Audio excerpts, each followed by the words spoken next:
ये वीडियो देखने के बाद आप किसी भी कंपनी की गाड़ी का कौन सा वेरिएंट आपके लिए बेहतर होगा ये चूज करना आप बहुत अच्छे से सीख जाएंगे। आपके पास 8 लाख का बजट है और आपने 8 के 8 की गाड़ी ले ली, तो बस इधर की गाड़ी के साथ कुछ खर्चे हैं।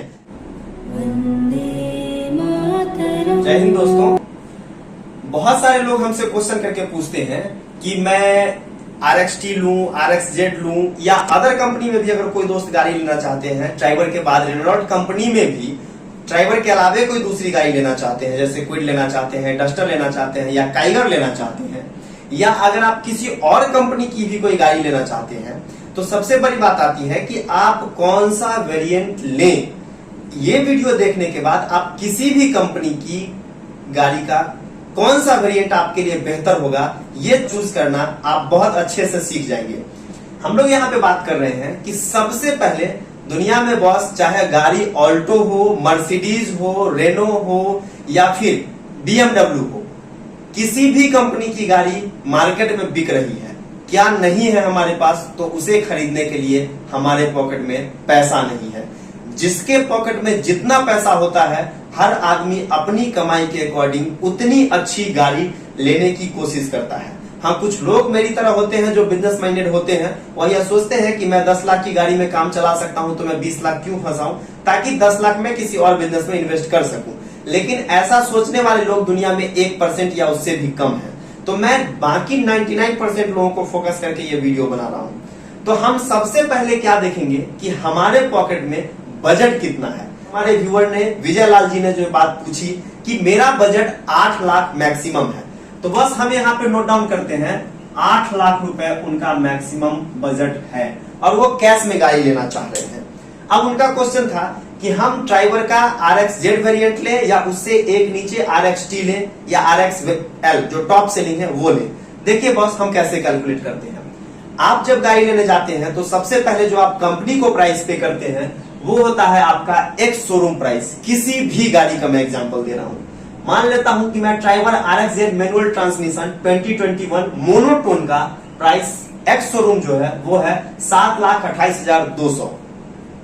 उसके बाद अगर आप इसको डुअल टोन में लेते हैं मैनुअल ट्रांसमिशन में तो 7,45,200 पड़ता है। बाकी ऑटोमेटिक में जाते हैं तो उस हिसाब से अप एंड डाउन होते रहता है। इस लेने के बाद आपको जो एक चीज और देनी पड़ेगी वो है इंश्योरेंस, और पहले ये 1 साल के लिए होता था। अब गवर्नमेंट ने हमसे पैसे लूटने के चक्कर में इसे 3 साल के लिए कर दिया है। सोचिए, पैसे अभी आप दे रहे हैं लेकिन आपको 3 साल आगे तक का पैसा देना पड़ रहा है गवर्नमेंट को इंश्योरेंस करवाने के लिए, तो ये एक हैवी अमाउंट होता है।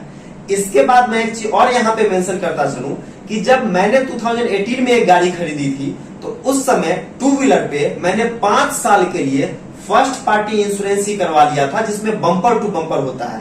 यानी कि 5 साल में अगर मेरी गाड़ी में कुछ भी होता है तो मुझे बिना 1 रुपए दिए हुए कंपनी से वो सारा चीज क्लेम मुझे मिल जाएगा। अब गवर्नमेंट ने और उस पर रूल चेंज कर दिया, या शायद कंपनी वालों ने रूल चेंज कर दिया। उन्होंने क्या किया है, जब आप गाड़ी लोगे अगर आप 2 व्हीलर लेते हो तो आपको 1+4 ईयर का दिया जाएगा। कहने का सेंस ये है कि पहले साल आपका बम्पर टू बम्पर होगा फर्स्ट पार्टी, लेकिन बाकी 4 साल के लिए आपको थर्ड पार्टी होगा जिसमें आपको कोई क्लेम नहीं मिलेगा। आप इसे अगर अपग्रेड कराना चाहते हैं पूरे 5 साल या पूरे 3 साल के लिए 4 व्हीलर में, तो आप अभी नहीं करवा सकते। उसके लिए आपको फिर अगले साल थोड़े थोड़े पैसे देने होंगे ताकि वो आपका थर्ड पार्टी जो है वो फर्स्ट पार्टी में कन्वर्ट हो जाए।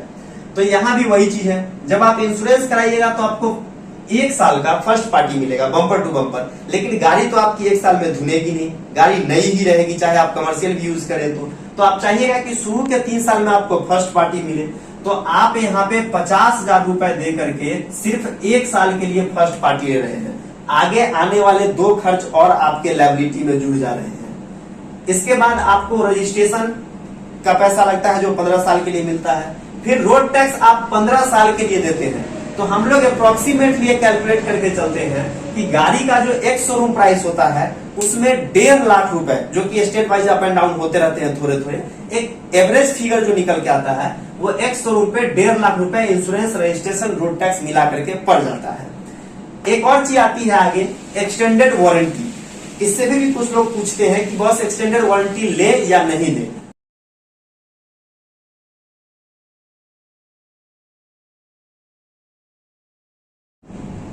तो तो ये सारे जो शोरूम एक्स शोरूम प्राइस है और इंश्योरेंस और रजिस्ट्रेशन, ये मोटा मोटा मान के चले, अगर 7,28,200 एक शोरूम प्राइस है मोनोटोन मैनुअल का RXZ का, तो आपको 8,78,200 ऑन रोड पड़ेंगे प्राइस। यहीं पे अगर आप RXZ dual tone manual transmission में जाते हैं जिसका एक्स शोरूम प्राइस 7,45,200 है, तो उसके लिए आपको ऑन रोड 8,95,200 रुपए पे करने पड़ेंगे। हाँ, मैं मानता हूँ गुजरात से जो हमारे फ्रेंड है विजय भाई, उन्होंने कहा है उन्हें 8 लाख ऑन रोड पड़ रहा है। हो सकता है बॉस अलग अलग स्टेट में अलग अलग टैक्सेस हैं, तो उसके अकॉर्डिंग आपके यहाँ 8 लाख पड़ रहा है। बहुत खुशी की बात है, आप गाड़ी लीजिए, मेरा एडवांस में कॉन्ग्रेचुलेशन है आपको। लेकिन इसके साथ अगर आपके पास 8 लाख का बजट है और यहाँ पे आप 8,78,000, या मान लीजिए आप इसे किसी लो मॉडल पे जाते हैं और आप 7,78,000 की गाड़ी ले लेते हैं, या आपके पास 8 लाख का बजट है और आपने 8 के 8 की गाड़ी ले ली, तो बस इधर भी गाड़ी के साथ कुछ खर्चे हैं जो कि मैं आपको बताता हूं, और आपको ये गाड़ी लेते समय ही कैलकुलेट करके चलने हैं। वो क्यों, मैं इस वीडियो में बता रहा हूं। ये वीडियो आपको यूट्यूब पे कहीं नहीं मिलेगा। देखिए, आप जब गाड़ी लेते हैं तो आप शुरू में सिर्फ आपको गाड़ी के प्राइस के लिए जो सेल्स पर्सन है वो आपको कन्विंस करेगा, लेकिन गाड़ी लेने के बाद बहुत सारे एक्सेसरीज ऐसे होंगे जो आपको शोरूम से ही लगवाने होंगे, और मैं भी रेकमेंड करूंगा कि वो कुछ ऐसे एक्सेसरीज हैं, उसका वीडियो मैंने डाल दिया है, आप देख सकते हैं, लिंक डिस्क्रिप्शन में भी दिया हुआ है। तो कुछ ऐसे एक्सेसरीज हैं जो आपको शोरूम से लगवाने पड़ते हैं। आप कम से कम भी लगवा के चलोगे तो मैं एक एवरेज अमाउंट लेता हूं, 10,000 रुपए का आप एक्सेसरीज शोरूम से लगवाते हो गाड़ी लेने के बाद। उसके बाद जब आप गाड़ी लेकर के निकलोगे तो बॉस ईश्वर ने आपको इतने रुपए दिए हैं, आज आपके घर में खुशी मन रही है। तो कुछ ऐसे लो पेड ऐसे वर्कर्स होते हैं एजेंसी में जो आपसे ज्यादा नहीं मांगते, वो बस मिठाई का पैसा मांगते हैं। मैं जिस समय गाड़ी लिया था उस समय 7 लोग थे और कहा सर आप जो दे दीजिए। अगर आप मान के चलो 1100 रुपए भी दे देते हो तो कितना 100 या 150 रुपए पर हेड पड़ेगा यार। आज चिकन भी अगर कोई 1 किलो अपने घर में ले जाए तो 150 या 160 रुपए किलो पड़ता है। तो अगर आपके यहाँ पार्टी बन रही है तो मैं रिकमेंड करूंगा कि आप थोड़ा सा डोनेशन उन लो वेज वर्कर को भी दीजिए। 1,000-1,500 आपके लिए कोई बड़ा अमाउंट नहीं है। सपोज करो आप 1,100 रुपए देते हो, तो शोरूम गाय को अगर आप डोनेशन देते हो तो मैं 1,000 रुपया या 1,100 मान के चलता हूँ, आप इससे ज्यादा भी दे सकते हो। उसके बाद जब आपने गाड़ी ली है तो गाड़ी में आपको या तो 5 लीटर पेट्रोल डाल के मिलेगा, या हो सकता है वो कहीं यूज होने में जल गया हो तो उससे कम भी पेट्रोल गाड़ी में होगा। आपने गाड़ी ली है तो फ्री में तो चलाओगे नहीं, गाड़ी में पेट्रोल डलवाओगे और उसी समय डलवाओगे जिस समय आप गाड़ी लोगे। नॉर्मली गाड़ी में 35 से 40 लीटर का फ्यूल टैंक होता है, मैं 40 लीटर यहाँ पे स्टैंडर्ड मान के चलता हूँ, तो बस 100 रुपए लीटर पेट्रोल है। 4,000 का तो आप टैंक फुल भी करवाओगे क्योंकि आपने नई गाड़ी ली है। ये खर्च कौन पे करेगा, ये भी आपको ही पे करना है। इसके बाद हम लोग देखते हैं कि बहुत सारे एक्सेसरीज ऐसे हैं जो मैंने ही कहे हैं कि आप एजेंसी से मत लो, क्योंकि वो उतने ड्यूरेबल या उतने अच्छे नहीं होते, उनकी फिटिंग उतनी अच्छी नहीं होती। तो आफ्टर मार्केट एक्सेसरीज जैसे कि आपको रियर बम्पर शोरूम में नहीं मिलेगा। मैट मैं खुद रेकमेंड कर रहा हूं, आप मेरी वीडियो देखो, लिंक डिस्क्रिप्शन में है, कि मैट आप शोरूम से मत लगवाओ, वो आपको फिट उतना अच्छा नहीं आएगा। और मार्केट में जाओगे तो आपको ऑप्शंस भी बहुत मिल जाते हैं। तो आफ्टर मार्केट एक्सेसरीज के लिए भी मैं मोटा मोटा 10,000 जो मिनिमम होता है मान के चलता हूं कि आपको अभी गाड़ी लेने के बाद देने होंगे आफ्टर मार्केट एक्सेसरीज में। इसके बाद बात करते हैं, आप गाड़ी ले लिए, शोरूम से निकाल लिए, आफ्टर मार्केट एक्सेसरीज लगवा लिए। हम लोग इंडियन लोग हैं, आप किसी भी धर्म को मानते हो, आप अपने धर्म के अकॉर्डिंग गाड़ी का पूजा तो जरूर करवाओगे, प्रसाद तो जरूर करा चढ़ाओगे, आप अपने दोस्तों को मिठाई या छोटी सी पार्टी तो दोगे ही दोगे। कम से कम क्या खर्च, पार्टी और मिठाई छोड़ दो बॉस, सिर्फ पूजा और प्रसाद जो आप लड्डू बांटोगे ना, तो कम से कम 1,100 रुपए 500 रुपए पंडित जी को दोगे, 500-600 की मिठाई हो जाएगी। या कहीं पंडित जी नहीं 1,100 और 2,100 मांग लिए तो आप अपना एक्सपेंस आप खुद जोड़ के देख लो। तो मैं 1,100 मोटा मोटा मान के चल रहा हूँ कि आपको पूजा और प्रसाद में लग जाएगा। ये सारे खर्च आपको गाड़ी लेने के तुरंत बाद करने होते हैं। अगर आप अपने बजट के अकॉर्डिंग सारे पैसे गाड़ी में ही लगा दोगे तो ये पैसे आप कहां से, आपको दोस्त से लेने पड़ेंगे, आप कर्ज में डूब जाओगे। तो ये बजट भी आपको देख कर चलना है। उसके बाद आप सोचो, इतने तो आपने कर लिए, आगे आती है कि गाड़ी का चाहे जैसे आप ऑल्टो ले लो या ड्राइवर ले लो, 1,000 से 2,000 किलोमीटर के बीच में ही या 1 से 2 मंथ के बीच में, हर कंपनी का अलग अलग होता है, लेकिन मोटा मोटा ये होता है 1 से 2 महीना, और टारगेट भी होता है 1,000 से 2,000 किलोमीटर। इतने के बाद आपको फर्स्ट सर्विसिंग भी गाड़ी की करवानी है। तो जैसे ऑल्टो का मैं आपको एक्सपीरियंस से बता रहा हूं, 2000 किलोमीटर में उसका सर्विसिंग करवाना होता है। उसमें आपको गाड़ी का इंजन ऑयल चेंज करना होता है, एसी फिल्टर उसमें पहले से नहीं लगे होते हैं, आपको एसी फिल्टर लगाना होता है जो फर्स्ट सर्विसिंग में डलती है गाड़ी में। तो ये सब लेते होते आपको मोटा मोटी एक एवरेज पकड़ लो 2000 रुपए फर्स्ट सर्विसिंग में लग जाएंगे। ड्राइवर का मैं बता दूं इसमें कुछ नहीं लगता, 100-200 रुपए का, जैसे वाइपर फ्लूइड वगैरह वो लोग भरते हैं तो 100-200 का बिल बनाते हैं, या हवा नाइट्रोजन वगैरह चेक कर लेते हैं टायर में, तो 200 रुपए ड्राइवर में मेरे लगे थे। मैंने 2000 रुपए एक स्टैंडर्ड प्राइस मान लिया। इसके बाद आप एक चीज देखो कि जब आप सर्विसिंग कराने जाओगे तो आपके घर से सर्विस सेंटर का डिस्टेंस क्या है। जैसे मेरे घर से 50 किलोमीटर है सर्विस सेंटर का डिस्टेंस, तो अगर मैं 200 रुपए सर्विसिंग के लिए देता हूं तो ये 200 तो इजी है, लेकिन बॉस गाड़ी मेरी 50 किलोमीटर चल के गई और 50 किलोमीटर चल के वापस आई, 100 किलोमीटर टोटल डिस्टेंस हो गया उस सर्विसिंग के चक्कर में। अब अगर 100 किलोमीटर मेरी गाड़ी चल के आ रही है और गाड़ी मेरी नई है, 10 का भी मैं माइलेज अगर कंसीडर करता हूं तो मेरे कितने लग गए, ये देखो 10 लीटर तो मेरे पेट्रोल लग गए खाली गाड़ी सर्विसिंग कराने जाने और आने में। और इस 10 लीटर के लिए 100 रुपए पेट्रोल है, तो आप जोड़ के चलो 10 लीटर का आपको 100 रुपए के हिसाब से 1000 रुपया तो पेट्रोल प्राइस लग गया। ये भी तो सर्विसिंग कॉस्ट नहीं आएगा, ये कहां से दोगे, ये आपको ही पे करने हैं, कोई और आपके बदले नहीं देने आएगा। इसके बाद एक चीज और बचता है, kilometre running for first servicing. ये सारी चीजें मैं अपने एक्सपीरियंस से आपको बता रहा हूं। मान लो आपकी गाड़ी, जैसे मेरी ड्राइवर 1000 किलोमीटर पे सर्विस हुई थी, या फिर ऑल्टो 2000 किलोमीटर पे सर्विस होने जाती है, तो चूंकि ड्राइवर का माइलेज 10 है और ऑल्टो का 20 का एवरेज माना जाता है, तो मैं मोटा मोटा मान के चलता हूं 1000 किलोमीटर ड्राइवर के हिसाब से, क्योंकि फिर ऑल्टो का रनिंग वही आ जाएगा 2000 किलोमीटर के अकॉर्डिंग। अगर बस 1000 किलोमीटर चलाने के बाद आपके गाड़ी की फर्स्ट सर्विसिंग होगी तो इतना गाड़ी मोटा मोटी 1 से हार्डली 2 महीने जाते जाते इतना किलोमीटर पूरा हो ही जाता है। तो 1000 किलोमीटर जो आप गाड़ी चलाओगे वो पेट्रोल प्राइस भी आपको गाड़ी लेने के 1 महीने के अंदर ही खर्च करनी है, तो वो भी कॉस्ट आप कैलकुलेट करो। 1000 किलोमीटर 10 का माइलेज गाड़ी आपकी दे रही है, ऑल्टो है तो 20 का माइलेज देगी, तो 2000 किलोमीटर अल्टीमेटली खर्च उतना ही आएगा। आप यहाँ आए, आपका पेट्रोल कितना खर्च हुआ, 100 लीटर फर्स्ट सर्विसिंग के लिए। तो 100 लीटर जब पेट्रोल आपका खर्च हो रहा है तो पेट्रोल प्राइस आज 100 रुपए है, मतलब 10,000 रुपए की पेट्रोल की गाड़ी चलेगी तब जाकर के आपका फर्स्ट सर्विसिंग होगा। और ये खर्च भी आपको 1 से 2 महीने के अंदर ही करना है, तो आप इस खर्च को भी जोड़ के चलो, क्योंकि अगर आपने 1 महीने में गाड़ी चला दी तो आपको ये सब प्राइसेस पॉकेट से 1 महीने के अंदर ही देने हैं, और आमदनी तो एक ही बार आती है, या मंथली बजट ही आप कैलकुलेट करोगे।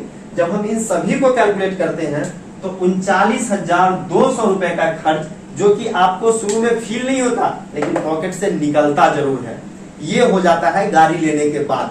तो आप अपने पॉकेट से पहले तो आप एक्सेसरीज देख लो कि शोरूम से क्या आपको पड़ेगा, फिर आफ्टर मार्केट आप क्या लगवाओगे, पहले ही गाड़ी लेने से पहले बात कर लो, फिर ये 40,000 का खर्च अपने बजट प्राइस में से माइनस कर दो, तो आपका 8 लाख का अगर बॉस बजट है तो आप 7,60,000 ही मान के चलिए कि आपको गाड़ी लेनी है, क्योंकि ये खर्च इसमें हिडन खर्च है।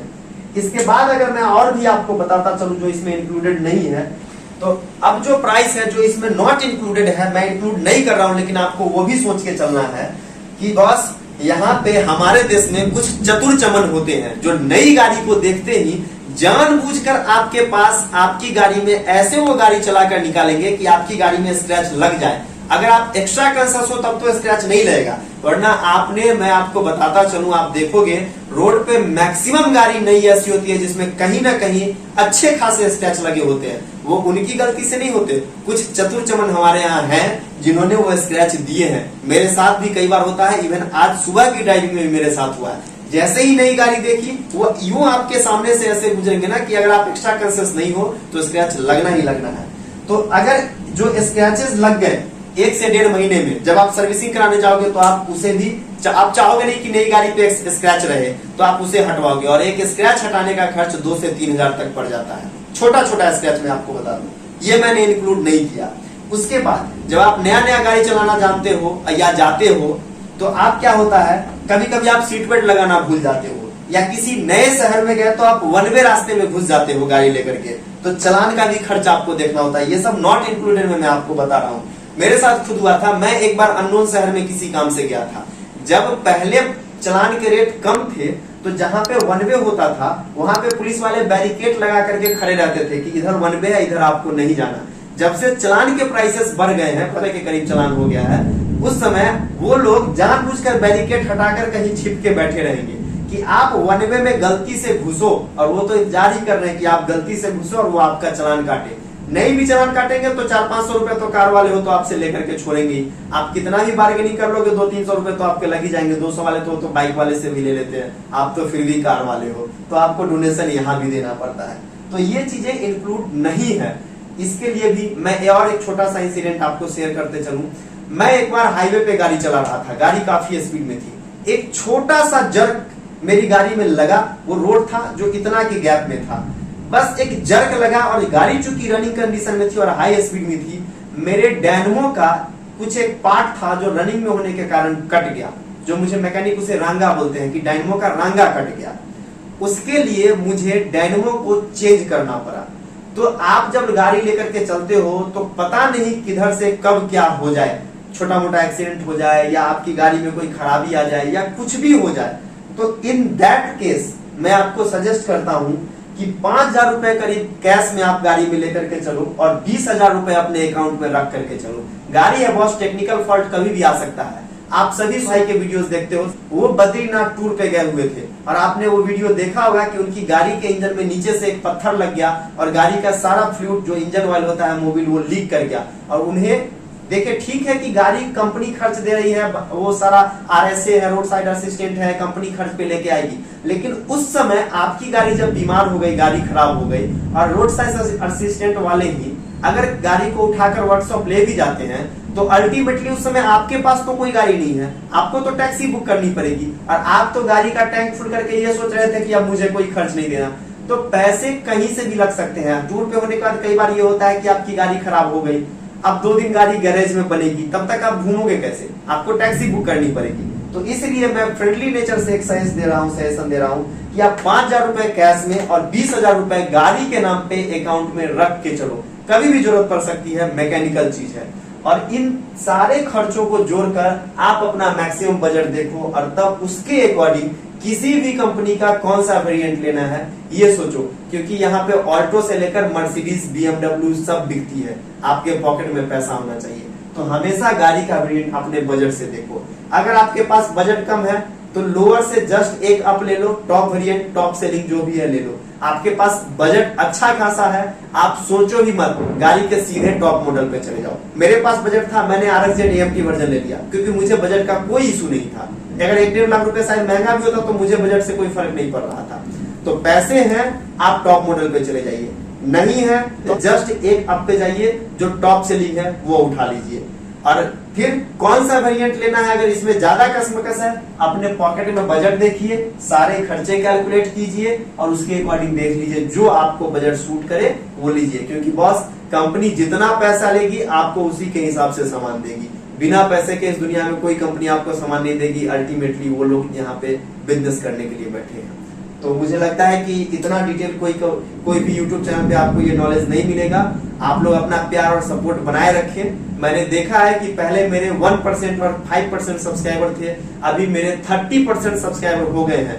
70% लोग अभी भी ऐसे हैं जो वीडियोस तो देखते हैं लेकिन सब्सक्राइब नहीं कर रहे हैं। तो आपसे रिक्वेस्ट है, अगर आपने अभी तक चैनल को सब्सक्राइब नहीं किया है तो सब्सक्राइब कर दीजिए। जितने आपके दोस्त किसी भी कंपनी की गाड़ी लेने की सोच भी रहे हैं तो ये वीडियो उनको जरूर शेयर कीजिए। जो कुछ क्वेश्चन में आपको पूछना हो तो कमेंट बॉक्स मैंने आपके लिए ही खुला छोड़ा है। आप जो भी क्वेश्चन पूछेगा मैं वीडियो बनाकर उसका आंसर जरूर दूंगा, या अगर कुछ छोटा मोटा होगा जो मैं कमेंट में ही रिस्पांस दे सकूं तो मैं कमेंट में भी रिस्पांस जरूर करूंगा। आप कमेंट कीजिए। बाकी चीजों के लिए थैंक यू सो मच। और कोरोना का समय है तो मास्क का जरूर प्रयोग करें। बाहर जब भी जाएं तो सैनिटाइजर जरूर लेकर जाएं। बिना काम के घर से बाहर नहीं जाएं। और हाँ, 6 फीट की दूरी जरूर मेंटेन करें। अपना और अपने घर वालों का ध्यान रखें। जय हिंद, वंदे मातरम।